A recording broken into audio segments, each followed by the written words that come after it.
Welcome to my series on off-trail hiking part 3. I have several tips for smart route selection, but please also check out the previous video in this series for that.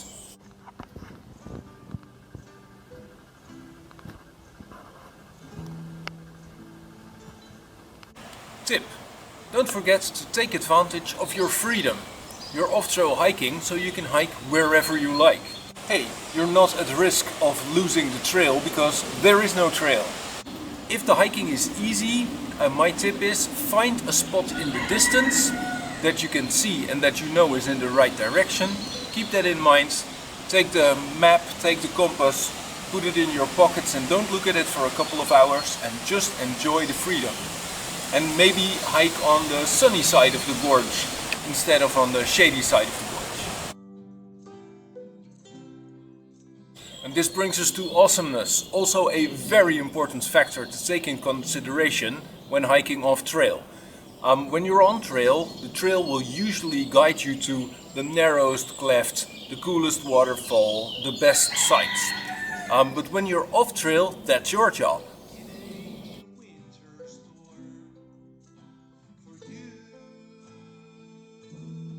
From here I have to go generally in a western direction, but I will of course be taking the route through the cleft over here, because if you look at the map, this looks easier, this looks a little bit easier, but this just looks more awesome.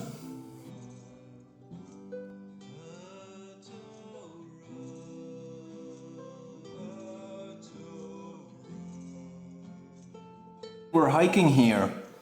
And it turns out to be a boring path. Now if, for example, we go straight west from here, we hike here and we try to find this connection. You will not always recognize it for what it is. It's probably only 1 foot wide. Chances are really big that we're just gonna miss it. It's hard to follow these footpaths. Especially this one is probably not marked with red dots of paint, and it's just something that is in the field with these old-fashioned piles of stones. So in this case, what you would do is find something that is easily recognizable in the field. Aha! This little lake, of course. So what you do is you hike west until you find this, the little stream that feeds the lake. Find the lake and you know that the path goes straight on the northwest side of the lake, and then you found the path. So that's how you do it. Find something in the field that will help you identify the location of your trail. Remember that you may not be able to navigate using things that are high, because the cloud base could be low. Fog is an important factor to think about when you're hiking off trail. For on-trail hiking there are markings, and they're usually close together, and they are made so that they stand out in the landscape. This is to help you, if visibility is bad, to still stick to the trail. If there is no trail, you still need to navigate even though you cannot see very far. And that is a difficult thing. On my very first solo multi-day off-trail adventure, I thought beforehand that navigation would be easy for the most difficult part of the route, because the trademark peak of the area where I was always going to be visible, which was always going to give me a reference point. Nope! For days on end the cloud base was very low, just 100 meters above my head, and I had no support from the surrounding landscape whatsoever. You don't navigate the perfect route because you just cannot find it. You have to take a compass bearing and say to yourself, well, I need to roughly go north by northeasterly direction.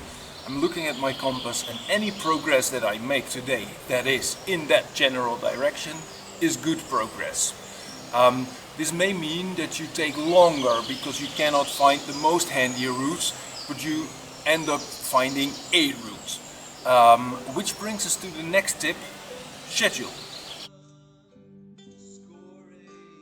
I had to make such a dramatic navigational change in my course that I'm going to accidentally climb a mountain. That one, which is sort of cool in itself. And the view is $1 million. But yeah, this adds 500 vertical meters to my already pretty grueling day. I don't dare to tell my wife.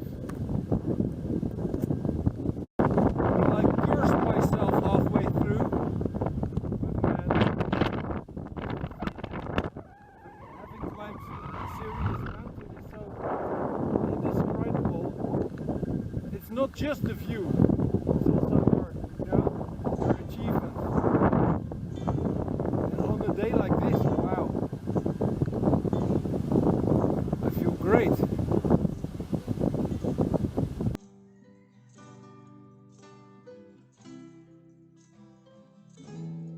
So the takeaway here is, make room in your schedule for unexpected delays.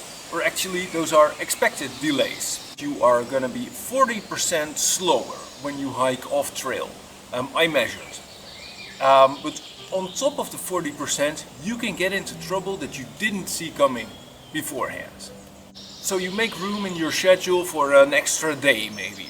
But don't worry too early on in your trip, because your speed will increase as your trip progresses. On the first day your pack is going to be at its most heavy and your body is not used to hiking all day yet. After a couple of days, maybe 4 days, your speed is going to increase, you're going to be able to do longer days and your pack is going to be lighter, faster. So I'm trying to traverse a slope. So the mountain goes that way down, but I'm trying to move perpendicular across it. You would have to traverse this whole slope, which is really hard and takes a lot of energy. Now what happens is, we came from that one, down into the soggy valley, damn it. Had to go back up again, bushwhacking. Oh, back down again, through the soggy valley. Oh, I have to go back up again, bushwhack. Back down again, soggy valley. And it's going to do this to you every time. This just has to do with the way mountains work. Snow melts and through channels the meltwater runs off the mountains. So trying to cross all these channels is really hard, whereas going straight up or straight down and following the valley or following the top of the mountain is much easier.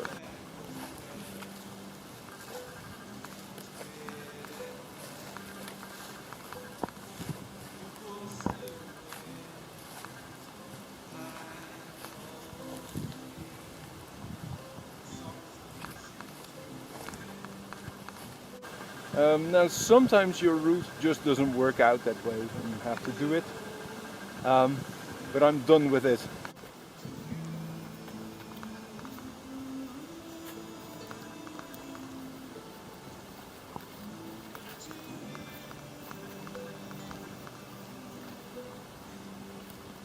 And now game trails are a mixed blessing, so on a micro level they will get you from A to B quicker than not being on one of those game trails. But the animals may have a completely different idea as to what their end goal is. They don't want to go to the hut. Okay, this could be exciting. I was kind of thinking if the sheep can do it, I can do it too.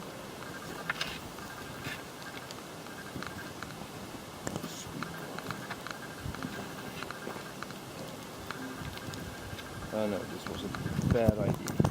So I went down over there. Well. The birch zone. Don't try to keep your height and go through it. Either you go up or you go down. But navigating through it parallel to the mountain is really difficult. Plus there's more mosquitoes. Lovely in winter.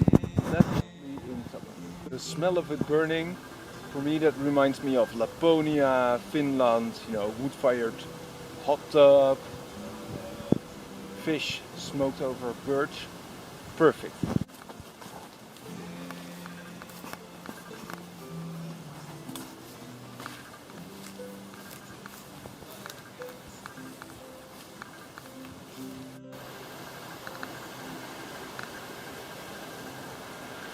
I was afraid of getting cliffed out here, that there'd be a steep decline on this side, but no, look, I broke through the birch zone and I've reached the tundra level and I'm greeted by this awesome waterfall. Life is good, sky is blue. Woo! I'm on a bit of a revenge trip, by the way. In 2012 I came down the mountains in a valley and the plan was to go back up the other side in 2013. You know how it goes. Life gets in the way. The train was in repair, couldn't reach the valley, yada yada yada. It's 2020 now and I'm back in Vooralhoekna National Park. Also, I have this weird tip for navigating towards a car that is parked on a road. We parked our car somewhere along this road. We know it's about here. So when we come back down from the mountain, we may have the tendency to go straight for our car. And we're gonna end up either here or here. And you don't know whether to go left or right to find your car. Now, a GPS is handy, of course. But if you want to be certain, you either overshoot to the left or you overshoot to the right, and then you know which way to hike to find your car. When you come down from this mountain, not on this side, that's too steep, no, you come down from this side, hike too far this way and make the difference big, dudes, not just 100 meters, 200 meters, no, half a mile. Or half a kilometer, maybe a whole kilometer to the wrong side. And then when you're here, hey, a kilometer hiking on the road is nothing, man, and you will find that conjunction easily.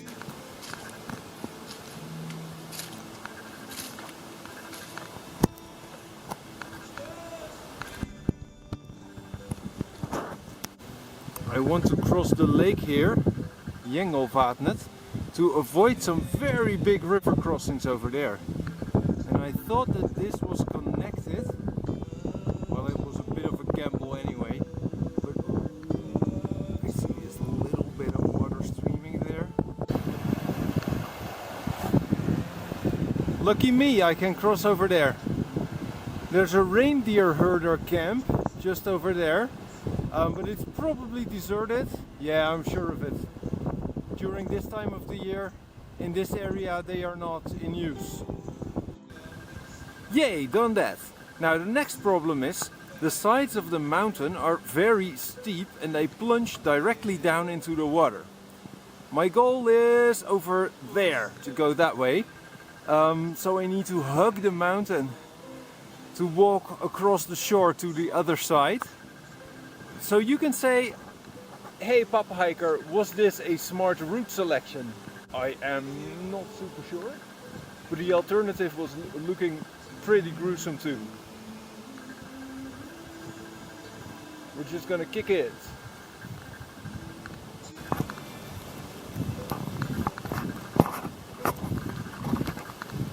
Nee, joh, we gaan weer rechtdoor. Kom.